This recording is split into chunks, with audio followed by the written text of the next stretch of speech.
আসসালামু আলাইকুম, কেমন আছেন সবাই? আশা করি সবাই ভালো আছেন। আলহামদুলিল্লাহ আমিও ভালো আছি। অনেক দিন পর আরেকটা ভিডিও আজকে শেয়ার করতে চাচ্ছি ইউটিউবে।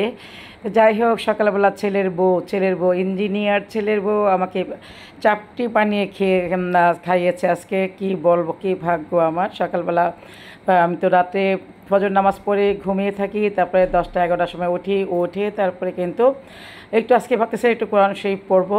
কোরআন শরীফ না, আমি নেয়ামল কোরআন পড়বো। এর মধ্যে দেখি আমার জন্য হাঁসের মাংস দিয়ে ঝোল দিয়ে চাপটি বানিয়ে নিয়েছে। আমি শিখিয়ে দিয়েছিলাম আগের দিন, খালাকে বলেছিলাম যে চাল, তারপর হচ্ছে মসুর ডাল, মুগ ডাল একসাথে ভিজিয়ে তারপরে বেটে রাখবা, আমার যখন ভালো লাগবে তখন আমি বানিয়ে দিব। আর হাঁসের মাংস যে এক বাটি ছিল আমার খেয়াল ছিল না, আর এক ঘাটতি মিষ্টি কুমড়া দিয়ে আমি প্রায় 3 কেজি গরুর মাংস রান্না করেছিলাম। মিষ্টি কুমড়া সস্তা পাই আমি না যা কিনতেছি, একটা মিষ্টি কুমড়া কিনেছি 8 কেজি ওজনের। যাই হোক, দেখেন কত সুন্দর, একদম মুচমুচে। এর সাথে আবার ওটো বুদ্ধি করছে, ইঞ্জিনিয়ার তো ইঞ্জিনিয়ারিং বুদ্ধি লাগিয়েছে একটুখানি, সাথে একটু ময়দা দিয়েছে। এত মজার চাপটি কি বলবো, ইঞ্জিনিয়ার ছেলের বউর হাতে এত মজার চাপটি। আমি ভয়েস দিচ্ছি, এখন আমি লোভ সামলাতে পারতেছি না যে এতটা মজা হয়েছে। আবার হাঁসের মাংস নিয়ে আসছে। আমি তো কি বলবো, তা একদিন আগে আমি 2টা হাঁস রান্না করেছিলাম। রাত্রে একটু অসুস্থ ছিলাম, তারপরে আমি আর জানি না ওরা কি করেছে না করেছে। আমি একদম জানি না কি করেছে না করেছে। তা হাঁসের মাংস ছিল কয়েক পিস, দুইটা রান্না করেছিলাম শুধু রাত্রে একবেলার জন্য। তো যাই হোক, সেটা দিয়ে তারপরে আমাকে আমি তো গরু মাংস খাই না, সেই জন্য আমাকে আর দেয় নাই। যেহেতু আমাকে আমার হাজব্যান্ডকে দুইজনকে মানে সে তার শ্বশুর শাশুড়িকে সুন্দর করে প্রেজেন্টেশন করে দিয়েছে। আমি তো আশ্চর্য হয়ে গিয়েছি যে কীভাবে। তো অবশ্য যাই হোক, ও অনেক ভালো চাপটি বানাতে পারে। অন্য একদিন খাইয়েছিল আটা দিয়ে আর চাউলের গুঁড়া মিশিয়ে দিয়ে কাঁচামরিচ পেঁয়াজটা দিয়ে। আজকে তো সম্পূর্ণ ভিন্নভাবে, এটা মসুরির ডাল, মুগ ডাল আর খুদের আতপ চালের খুদ, যেটা পোলার চালের খুদ, সেটা দিয়ে। আহা, কী যে বলবো, কী যে শান্তি লাগলো। আর তা আবার ইঞ্জিনিয়ার বউয়ের হাতের খাবার বলে কথা। যাই হোক, ইঞ্জিনিয়ার হোক যাই হোক, এখন কিন্তু আমি অসুস্থ হওয়ার পর থেকে কিন্তু সে সমস্ত সংসারটা দেখাশোনা করতেছে। তারপরে মোহিতের বউ, যেটা আমি ছোটো ছেলের বউ, সবাই মিলে। আর নাতনি নিয়ে তো আলহামদুলিল্লাহ ভালোই চলতেছে। কিন্তু আমার শরীর কন্ডিশন বেশি খারাপ হওয়াতে কিন্তু আমি এখন ভিডিও দিতে পারতেছি না। ফেসবুকে টুকটাক দিচ্ছি, কিন্তু ইউটিউবে একদমই আসতে পারতেছি না। সময় হচ্ছে না মানে কি, অসুস্থতার কারণে সারাদিন শুয়ে থাকি, এই করি সেই করি।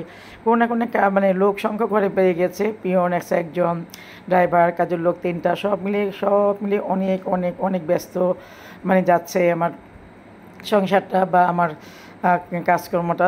যাই হোক, তারপরে ভালো লাগলো আমার জিনিসটা। কথা বলতে বলতে প্রশংসা করতে করতে করতে আমি কিন্তু ওর মধ্যে অনেকগুলি রান্না হয়ে গিয়েছে। বেগুনের টকটা কিন্তু রুথি রান্না করেছে। বেগুনটাকে আমি ফাঁক দিয়ে ভিডিও করে নিয়ে আসছি। তারপরে মাসকলাইয়ের ডাল, রুই মাছের মাথা দিয়ে, তারপরে যারা স্কুল থেকে আসছে, এই যে আমাদের পুচকি সোনার সাথে আমাদের সারাদিন চলে। আর টুনটুনি, এই যে আমি ক্যামেরা ধরছি আর টুকটুকে তাকিয়েছে। আর জারিয়ার আজকে ড্রেস ছিল চেঞ্জ, সাদা ড্রেস পরে আসছে, ও স্কুলতে আসছে। এখন যেই দেখছে ওর চাচির কোলে মানে ওর ছোটো বোন, ও তো হিংসায় ফেটে যাচ্ছে, একদম পেট ভর্তি হিংসা। চাচিকে কারোর সাথে করবে না।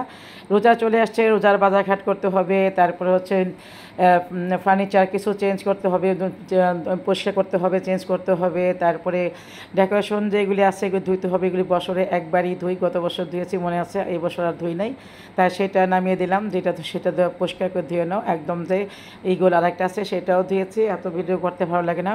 তা যাই হোক, এটা পরিষ্কার করার পর একদম চকচক করতেছে। ফুলগুলি সব পরিষ্কার, সবগুলি ফুল পরিষ্কার করেছি, কোনাকাঞ্চি যা আছে সব কিছু। কারণ হেল্পিং হ্যান্ড এখন তিনজন থাকতে আমি 3জন আছে। 3জন যেহেতু রোজার মধ্যে কিন্তু সবাই কিন্তু একটু টায়ার্ড থাকে, রোজার মধ্যে গ্যাঞ্জাম না করে আমি আগেই করে নিয়েছি। এখন আবার সব বসছে, সবাই চা খাবে। গ্যাস চলে গিয়েছিল, তারপরে একদম কম, তা আমি ইন্ডাকশানে এই কাটিতে আমি চাটা বসিয়ে দিয়েছি। দেখতেও ভালো লাগে আর এইটাতে চা করলে আমার কাছে আমি খুব আনন্দ পাই। তো যাই হোক, প্রথম তো 1-2 বছর পর্যন্ত নামাই নাই, দেখে যে ভেঙে যায়, কিন্তু না, আলহামদুলিল্লাহ ভাঙে নাই। এটা দিয়ে আলহামদুলিল্লাহ এখন রেগুলার চাটা বানিয়ে খাচ্ছি, লাল চা, দুধ চা, যেটাই হোক 3 কাপ মতো ভালো মতোই হয়। তারপর না রিদা সালাদ করার জন্য শশা কেটে নিচ্ছে, এখন সবাই খাচ্ছে। বিশেষ করে আমার হাজব্যান্ড এখন খুবই শশা খাচ্ছে। তার কোনো ফ্রেন্ড বলছে শশা খেলে নাকি ভালো, তো তা খাচ্ছে। এতদিন আমি খাওয়াতে পারি নাই। বেশ কিছু মাংস কেটে নিয়েছি কিমা করার জন্য। ভেবেছিলাম যে কিছু চপ টপ বানিয়ে রাখবো, কিন্তু সেটা সম্ভব হয় নাই। চপ টপ বানানো, কেন ফ্রিজে একদম জায়গা চপ রাখার জায়গা নাই। আর মানে যেহেতু আমরা ভাত তাতেই খাবো, ইফতারি আইটেম তত একটা বানাবো না। আর কি বলে, ভাত, বিরিয়ানি, খিচুড়ি এইটাই জন্য খুব একটা পছন্দ করে। আর আমার তো তেমন কিছু না, ভাত একটু ডাল হলে আমার হয়ে যায়। তো যাই হোক, এই করতে করতে কিন্তু এই যে এখানটা কিন্তু লাইট জ্বালিয়ে রাহিয়াকে সাথে নিয়ে জনি সে আনন্দ ফুর্তি, এই ডিব্বা নিয়ে সবাই দৌড়াদৌড়ি ডিব্বা। আর ওই যে আরেক দিক দিয়ে সে হিংসা করে তার বাপের উপর গিয়ে পড়ে আছে। কেমন লাগতেছে তাই না, এত মোটা একটার সাথে এত চিকন একটা মেয়ে, এতটুকু মেয়ে, সেই কিন্তু 2 মাসের মধ্যে নিজেকে চেঞ্জ করে ফেলেছে, কিন্তু তার বাপ আর পারল না।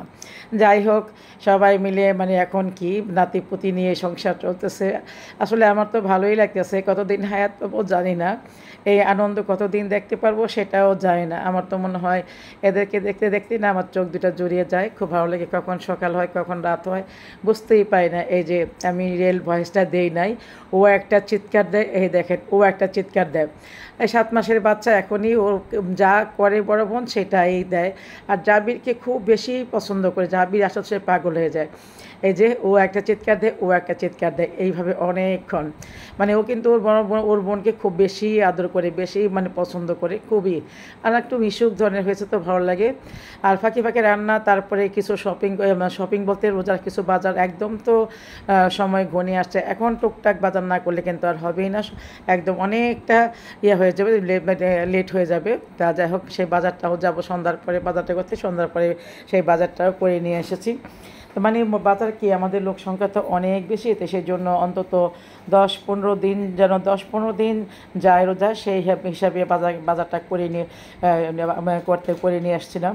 আমি আর রুথিয়া ড্রাইভারের সাথে নিয়ে গিয়েছিলাম। টেবিলে খাবার দেওয়া হয়ে গেছে, কেউ গোসল করেছে, কেউ গোসল করে নাই, এলোমেলো সব কিছু, যেহেতু সব কিছু মানে পর্দার কাজ হচ্ছে, তারপরে এসির কাজ হচ্ছে, সব কিছু।